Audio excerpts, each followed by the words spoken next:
افسوسناک خبر ہے، ایک نوجوان شہید ہو گیا ہے اور ایک جو جوائنٹ عوامی ایکشن کمیٹی کے رہنما ہیں انہیں گولی لگی ہے یا وہ زخمی ہوئے ہیں، ان کے بارے میں کوئی مصدقہ اطلاع نہیں آ رہی۔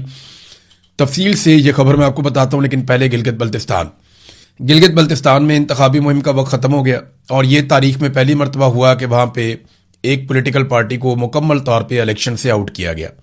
پہلے پاکستان تحریک انصاف کو آپ سب جانتے ہیں کہ رجسٹریشن ہی نہیں ان کو دی گئی، الیکشن لڑنے کا موقع ہی نہیں دیا گیا، ان کا انتخابی نشان ہی انہیں واپس نہیں کیا گیا۔ جو زیادتی ان کے ساتھ 2024 میں شروع کی گئی وہ ابھی تک جاری ہے، اتنا عرصہ گزرنے کے باوجود بھی وہ زیادتی ختم نہیں ہوئی۔ اس کے بعد پاکستان تحریک انصاف نے جس جماعت سے الحاق کیا وہاں پہ وہ ایک انتخابی نشان رکھنا چاہتے تھے، پولو مین، تو وہ بھی ان سے لے لیا گیا، اس کا بھی بندوبست کر دیا گیا۔ اور پھر الگ الگ انتخابی نشان پاکستان تحریک انصاف کے امیدواروں کو دے دیے گئے۔ بعد میں یہ کیا گیا کہ ایک امیدوار بیچارہ اپنا پورا چکر لگا کر آتا ہے اپنے حلقے کا، وہاں پہ حلقے کا چکر لگانے میں بھی 5-6 دن لگ جاتے ہیں، وہ بہت بڑے بڑے حلقے ہیں، بعض اوقات اس سے زیادہ وقت بھی لگ جاتا ہے۔ وہ امیدوار پورے حلقے میں بتا کے آتا ہے کہ میرا یہ انتخابی نشان ہے، واپس پہنچتا ہے تو پتہ چلتا ہے انتخابی نشان تبدیل کر دیا۔ وہ پھر بیچارہ جا کر بتاتا ہے تو واپس آتا ہے، پتہ چلتا ہے پھر انتخابی نشان تبدیل کر دیا۔ یعنی الیکشن شیڈول اناؤنس ہونے کے بعد بھی بار بار امیدواروں کے انتخابی نشان تبدیل کیے جاتے رہے، بار بار جو ہے ووٹر لسٹوں کو تبدیل کیا جاتا رہا، حتیٰ کہ جو عملہ ہے سرکاری اس کی ٹرانسفر پوسٹنگ کا کام بھی جاری رہا۔ تو یہ ایک مکمل طور پہ جانبدارانہ الیکشن تھا۔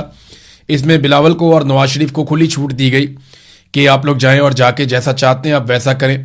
بلاول نے بڑا زور لگایا کیونکہ ان کو یہ بتایا گیا ہے کہ آپ کو یہاں پہ ہم موقع دیں گے، اور اس مرتبہ ایسا لگتا ہے کہ پاکستان پیپلز پارٹی 28ویں آئینی ترمیم کے لیے سودا یہاں پہ کرے گی۔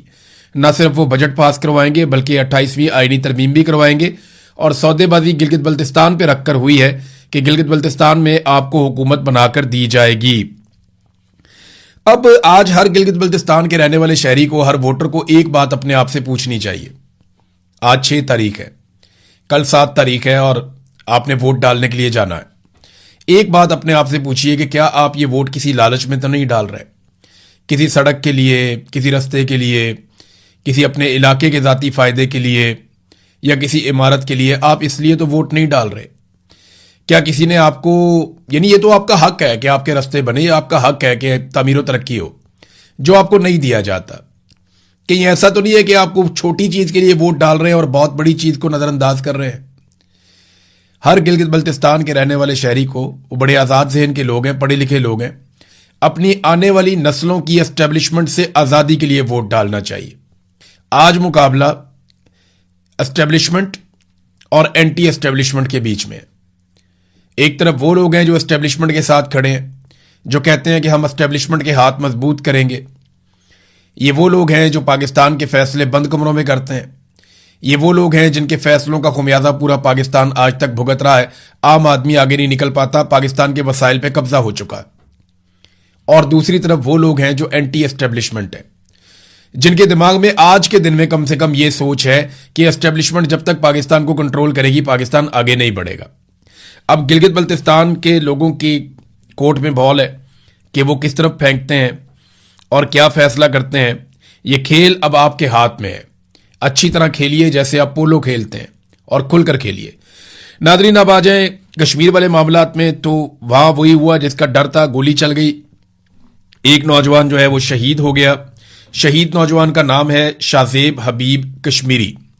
جو واقعہ رپورٹ ہوا ہے الگ الگ جگہوں سے، اس میں حکومتی ذرائع یہ کہتے ہیں کہ کھائی گلا کے قریب عمر نذیر کشمیری کے قافلے نے پولیس پر فائرنگ کی، حکومت یہ کہتی ہے، اور واقعے میں ایک شخص جاں بحق ہو گیا اور 2 پولیس اہلکار زخمی ہو گئے۔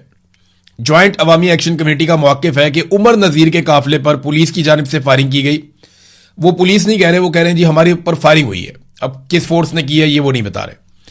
انہوں نے کہا ہمارے اوپر فائرنگ ہوئی، اس سے ایک شخص جاں بحق ہو گیا، جبکہ عمر نذیر جو بڑے سرگرم رہنما ہیں اس تحریک کے، جوائنٹ عوامی ایکشن کمیٹی کے، انہوں نے تو اپنی ایک وصیت بھی لکھ کر دے رکھی ہے، اور یہ بہت جذباتی رہنما ہے، بہت سرگرم رہنما ہے، ان کو گرفتار کرنا بہت ضروری سمجھا جا رہا تھا اسٹیبلشمنٹ کی جانب سے کہ یہ بندہ پکڑ لو تو راولا کوٹ کو شاید کنٹرول کیا جا سکتا ہے۔ وہ زخمی ہو گئے ہیں، وہ کس حالت میں ہے اس کے بارے میں نہیں پتا. اور اس پہ ایک تصدیقی ویڈیو جاری کی ہے محمد ارباب ایڈوکیٹ نے، جو عوامی ایکشن کمیٹی کے کور کمیٹی کے ممبر ہیں. انہوں نے یہ کہا کہ ڈائریکٹ فائرنگ ہوئی ہے ان کے اوپر، اور اس کے علاوہ کچھ اکاؤنٹس نے یہ بھی کہا کہ جو راولا کوٹ کے لوگ ہیں وہ مدد کے لیے پہنچے اور عمر نذیر کشمیری زخمی ہوئے ہیں، انہیں جو ہے وہ ریسکیو کیا جائے. شاہزیب حبیب کشمیری کی میت لے کر آزاد کشمیر کے لوگ سی ایم ایچ کی طرف چلے گئے اور سی ایم ایچ کے باہر جمع ہو گئے.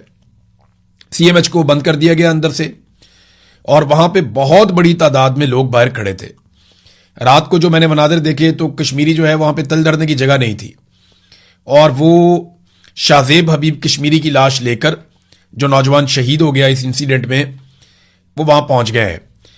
تو وہی واقعہ ہوا جس کا ڈر تھا، فائرنگ کا ایک واقعہ ہو گیا. اس طرح حالات خراب ہو جاتے ہیں. ایک جگہ فائرنگ ہوتی ہے، ایک چنگاری جلتی ہے اور آگ لگ جاتی ہے. حکومت کو اب بھی ہوش کے ناخن لینے چاہیے. لیکن ایک اور عجیب بات جو کی گئی وہ یہ ہے کہ جوائنٹ عوامی ایکشن کمیٹی کو کالعدم قرار دے دیا گیا. یعنی میں حیران ہوا اس خبر سے، اور حیران ہونے کی وجہ ہے، یعنی انہوں نے کہا جی یہ جماعت کالعدم قرار دے دی گیا، اس کو دہشت گرد قرار دے دیا گیا، ان کے اوپر مقدمات درج ہوں گے اور ان کے ساتھ جناب کوئی کاروائی نہیں ہوگی، یہ غدار ہیں پاکستان کے. یہ سلسلہ شروع ہوا تھا 24 گھنٹے پہلے کالعدم قرار دینے سے، جب ملٹری اسٹیبلشمنٹ سے جڑے ہوئے سوشل میڈیا کے اکاؤنٹس، اور یہ بڑے نامی گرامی اکاؤنٹس ہیں، سب جانتے ہیں کہ یہ پاکستان کی ملٹری اسٹیبلشمنٹ کے ہیں، اور انہیں بعض لوگ تو یہ دعویٰ کرتے ہیں کہ فوجی افسران خود چلاتے ہیں. وہاں سے جوائنٹ عوامی ایکشن کمیٹی کے لوگوں کو غدار کہنا شروع کیا گیا، انہیں انڈیا کے ایجنٹ کہنا شروع کیا گیا. میں نے اس کی مذمت کی، اس کے اوپر سب نے مذمت کی، ہم نے بات چیت بھی کی، لیکن اس کے بعد فوری طور پہ اب کالعدم قرار دے دیا گیا. آزاد کشمیر کی حکومت نے جوائنٹ عوامی ایکشن کمیٹی کو کالعدم قرار دے دیا اور ان کا نام فرسٹ شیڈول میں شامل کر دیا ہے. اور اس کے ساتھ ساتھ نوٹیفیکیشن اس کا جاری کرنے کے بعد کہا گیا کہ جموں کشمیر جوائنٹ عوامی ایکشن کمیٹی پر پابندی عائد کر دی گئی ہے. Jammu Kashmir action committee, joint عوامی ایکشن کمیٹی اور عوامی ایکشن کمیٹی کے ناموں سے کام کرنے والی تنظیم کو فرسٹ شیڈول میں شامل کر دیا گیا ہے. محکمہ داخلہ آزاد کشمیر کے مطابق تنظیم کو آزاد جموں اور کشمیر انسداد دہشت گردی ایکٹ 2014 کے تحت کالعدم قرار دیا گیا. نوٹیفیکیشن کے مطابق صدر آزاد جموں اور کشمیر نے تنظیم کو کالعدم قرار دینے کی منظوری دے دی. اب حکومت کا موقف یہ ہے کہ تنظیم کے خلاف امن و سلامتی کو نقصان پہنچانے کے معقول شواہد ہیں، جبکہ نوٹیفیکیشن میں کہا گیا کہ تنظیم ریاست میں انتشار پیدا کرنے میں ملوث پائی گئی ہے اور عوام کو خوفزدہ کرنے اور معاشرے میں عدم تحفظ کا احساس پیدا کرنے، نفرت کو فروغ دینے اور ریاستی امن کو متاثر کرنے میں ملوث رہی ہے. اب اتنے بڑے بڑے الزامات لگا دیے گئے ایک تنظیم کے اوپر یا جوائنٹ عوامی ایکشن کمیٹی کے اوپر، لیکن انٹرسٹنگ بات جو میں آپ کو اب بتانے والا ہوں، جس سے مجھے بڑی حیرت ہوئی، کہ یہ نوٹیفیکیشن جاری کرنے سے پہلے خبروں میں کیا آ رہا تھا وہ میں آپ کو بتاتا ہوں. جوائنٹ عوامی ایکشن کمیٹی سے حکومت کے مذاکرات چل رہے ہیں، کبھی آزاد کشمیر حکومت کے مذاکرات چل رہے ہیں، کبھی پاکستان کی حکومت کے مذاکرات چل رہے ہیں. تو کیا یہ دہشت گردوں کے ساتھ مذاکرات کر رہے تھے، کالعدم تنظیم کے ساتھ مذاکرات کر رہے تھے؟ پھر یہ سپریم کورٹ آزاد کشمیر کے اندر ایک ریفرنس لے کر جاتے ہیں. تو آزاد کشمیر کا سپریم کورٹ اسی جماعت کو، جس کو بعد میں کالعدم قرار دے دیا گیا، طلب کر لیتا ہے کہ آپ شامل ہو جائیں، ہماری قانونی کارروائی کا حصہ بن جائیں، آئیں اور اس کیس کا حصہ بنیں اور اس کے اندر اپنا موقف دیں. تو کیا سپریم کورٹ جو ہے آزاد کشمیر کی، وہ ایک کالعدم تنظیم کو دعوت دے رہی ہے اور بلا رہی ہے اور بلا کر کہہ رہی ہے کہ آئیں اپنا موقف دیں؟ یہ بھی سوال پیدا ہو گیا. پھر ابھی انہیں الیکشن لڑنے کی دعوت دی جا رہی تھی حکومت کی جانب سے. حکومتی وزراء، چاہے وہ وفاقی حکومت کے وزراء ہوں، چاہے وہ کشمیر کے وزراء ہوں، وہ بار بار یہ سٹیٹمنٹ دے رہے تھے کہ جوائنٹ عوامی ایکشن کمیٹی کو عوامی سطح پہ الیکشن لڑنا چاہیے اور وہ الیکشن لڑ کے طاقت کے اندر آئیں اور پھر آئین کو تبدیل کر کے وہ اپنی مرضی کے مطابق چیزیں کر لیں. تو ابھی تو آپ ان کو دعوت دے رہے تھے کہ آؤ آ کر الیکشن لڑو، ابھی تو آپ ان کو دعوت دے رہے تھے کہ سپریم کورٹ میں آؤ اور آ کر مقدمہ لڑو، ابھی تو آپ ان کے ساتھ بیٹھ کر مذاکرات کر رہے تھے، اور ابھی آپ نے ان کے محب وطن ہونے کے دعوے بھی کیے ٹی وی چینلز کے اوپر بیٹھ کے، پریس کانفرنسز کے اندر. اور ساتھ ہی جیسے ہی بات نہیں بنی، جب معاملہ اٹک گیا تو فوری طور پہ اچانک سے ایک آرڈر نکل آتا ہے، ایک نوٹیفیکیشن نکل آتا ہے کہ یہ غدار ہے.